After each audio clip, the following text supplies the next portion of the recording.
This is the site of the new shelf.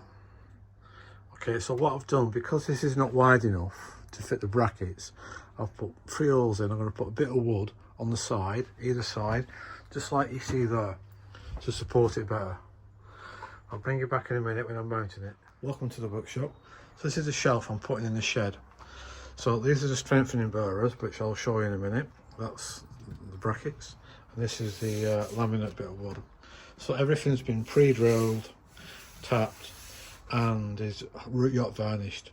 These are blind holes as well. They don't show on the other side. So I'll bring you back in a minute when I've mounted it with the finished shelf.